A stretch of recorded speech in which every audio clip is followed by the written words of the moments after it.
Mamlaka ya kilimo na chakula AFA imezindua mpango mpya wa kufufua kilimo cha miraa, ikilenga maeneo ambako miraa inakuzwa zaidi kama vile kaunti za Meru na Embu.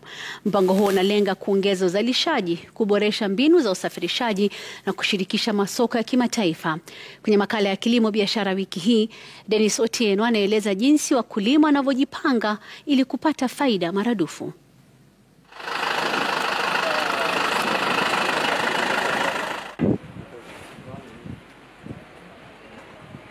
Kilimo cha miraa kimekuwa uti wa mgongo wa kaunti za Meru na Embu kwa miaka mingi.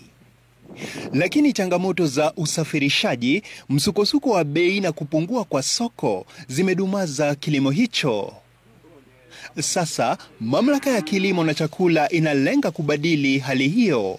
We want to increase the volume of exports that we are earning from agriculture, and miraa is a key product in this, in terms of trying to promote and diversify the markets and be able to reach further markets.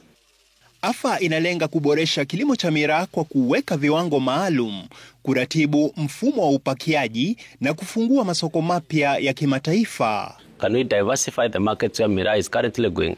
We want to look at markets like Djibouti, we want to look at markets like DRC, we want to look at Israel, various international markets that we've not been to, not just the traditional Somalia market. Wakulima wanahimizwa kuzingatia usafi wakati wa kuvuna ili kuzalisha miraa salama na safi inayokidhi viwango vya kimataifa. Wale wanasuna miraa lazima wawe wasafi na wanasafisha mikono kabisa.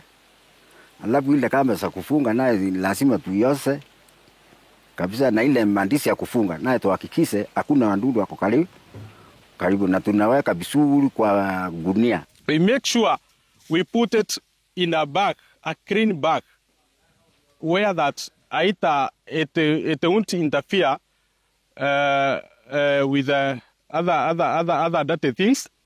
AFA inalenga kuongeza uzalishaji maradufu. We want to move from the current almost 18 tons to 26 tons per hectare, and also be able to move the annual production from the current 2,000 metric tons to about 57,000 metric tons. Hii miraa imalize ikue kitu ingine, ikue sweet gum, ikue hata ikue juice, itoe paraiti ingine, yani ihakikishe ikue kitu ingine. Dennis Otieno, Runinga ya Citizen.